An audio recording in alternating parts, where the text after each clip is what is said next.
Panorama sur RCI. Bonjour à tous, vous écoutez Panorama, émission de mode et de santé sur Radio Chine Internationale. Salut Christelle. Salut Réchan. Donc aujourd'hui, on va vous apprendre à lire une étiquette de vêtements. Pour pas mal d'entre vous, vous la jetez facilement. C'est Oui. ton cas, j'imagine. Oui, tout à fait. Des fois, on achète le vêtement et tout de suite, paf, on coupe l'étiquette et puis voilà. Ouais, sauf l'étiquette contient un bouton remplaçable. Voilà. Mais je sais qu'il y a des malins ou bien malines. Avant d'aller participer à un événement spécial, ils vont acheter des habits assez cérémonieux, ça veut dire des habits assez chers, et ils le portent sans couper l'étiquette. Et donc, une fois l'événement passé, ils vont le rendre dans la boutique sans problème. Je comprends, ça c'est pour les malins qui Voilà. veulent profiter juste du jour, oui. Oui, donc on n'est pas là pour vous apprendre à ruser, Oui. on est là pour vous apprendre à lire l'étiquette de vêtements. En fait, elle renferme beaucoup d'informations importantes, Christelle. Oui, tout à fait, Rochan. Donc, il faut bien lire les étiquettes et comprendre les symboles d'entretien. 70% des personnes avouent couper l'étiquette après leur achat. Donc, c'est ce qu'une enquête a relevé. Mais sans l'étiquette, nous savons bien sûr que vous n'avez plus la carte d'identité du vêtement. Donc, une étiquette renferme plusieurs types d'informations. On peut retrouver la taille, l'indication, souvent on dit made in, c'est-à-dire le pays de fabrication, la composition aussi et l'entretien du vêtement. Donc, il est très rare de voir une étiquette sans symbole parce qu'un vêtement mal entretenu peut rétrécir, changer de couleur et donc altérer l'image de la marque. D'accord, mais pays de fabrication, ça a peu d'importance pour moi. Lorsque je vois c'est fabriqué en France ou bien en Italie, c'est juste pour justifier son prix élevé. Ce qui m'intéresse, c'est la façon de l'entretien. Puisque D'accord. il faut vraiment faire très très attention pour savoir comment entretenir ces vêtements pour offrir une durée de vie plus longue à votre habit. Sur l'étiquette, on peut lire plusieurs genres de symboles d'entretien et qui sont souvent graphiques. Même ces graphiques, c'est pas tout évident de Oui. pouvoir l'identifier. Tout à fait, ce sont des graphiques codifiés, donc ces symboles indiquent le traitement le plus sévère possible sans que la pièce ne se détériore irréversiblement. Donc l'organisme international a d'ailleurs coopéré à l'élaboration d'une norme ISO, la 3758.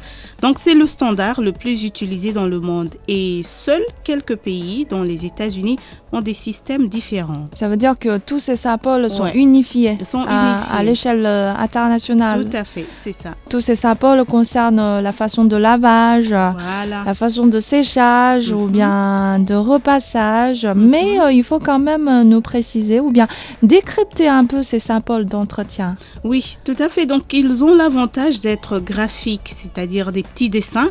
Et les symboles ne sont pas tous parlants. Il y a des symboles dont vous comprenez très rapidement et d'autres dont vous ne comprenez rien du tout. Alors, il en existe 5. Le premier, le cuvier, qui donne bien sûr des indications sur le lavage, comment faire, comment laver. Vient ensuite le triangle correspondant au blanchiment. On a le fer à repasser qui est le plus intuitif, bien sûr, on peut le voir, et le carré qui concerne le séchage et le cercle destiné au nettoyage professionnel.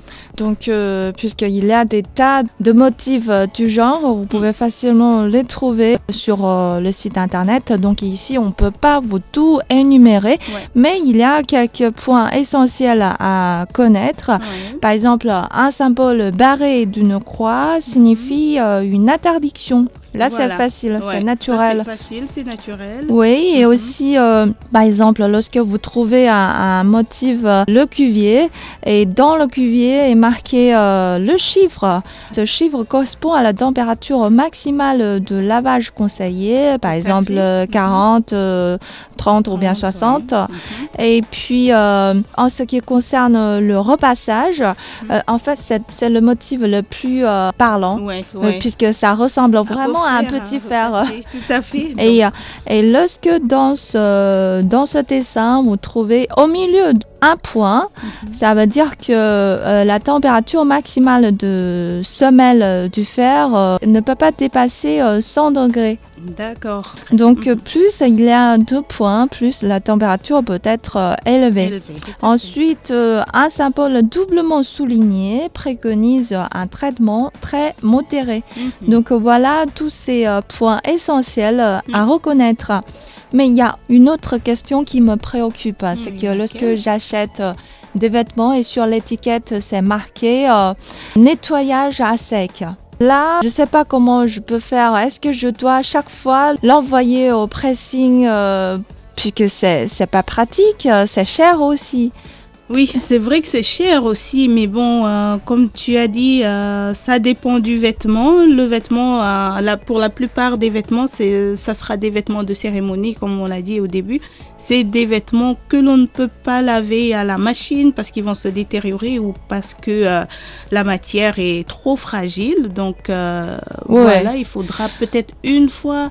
C'est très rare, c'est pas tout le temps que vous portez ce vêtement, donc à chaque fois que vous aurez besoin, il serait préférable, si vous voulez garder votre vêtement en bon état, de l'emmener au pressing. J'avais sacrifié une de ma robe en soie pour vérifier s'il faut vraiment absolument le nettoyer au pressing, mais en fait, après être lavé à la machine, ça devient moins lisse, ça devient rude et il y a beaucoup de plis.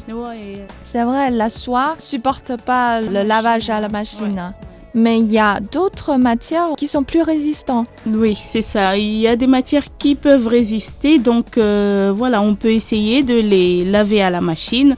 Sachez que s'il y a un peu de polyester ou d'autres fibres synthétiques, il y a plus de chances que le tissu résiste. Donc il est un peu plus solide. Et vous pouvez aussi demander confirmation auprès du vendeur que si c'est une personne bien renseignée, bien sûr, il doit pouvoir répondre honnêtement concernant le lavage parce que c'est lui qui vend ses robes et il sait la composition, il peut vous dire comment le nettoyer aussi. On ne peut pas tout savoir sur les matières du vêtement, mais il y a quand même des méthodes de lavage qui est adaptées à toutes sortes de tissus, fragiles ou non.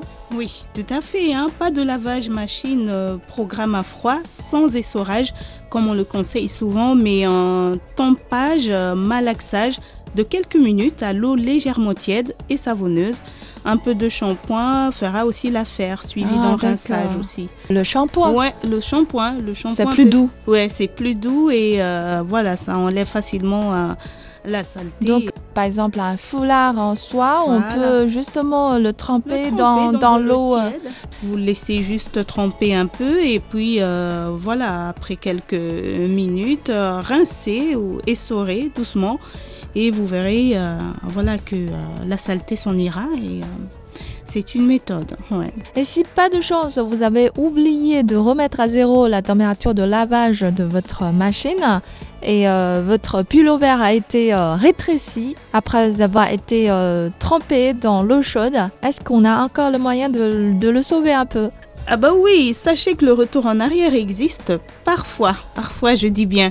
Alors si votre pull, Rochane, comme tu as dit, se retrouve en taille des enfants de 12 ans, laissez-le barboter une demi-journée dans de l'eau tiède, dans laquelle vous aurez ajouté un peu d'après-shampoing, puis roulez-le dans une serviette pour l'essorer, avant de le faire sécher à plat en étirant doucement le corps et les manches à faire plusieurs fois pendant d'accord, le juste l'élargir à main. Voilà. Mais je sais qu'au pressing, il existe des outils spéciaux pour élargir.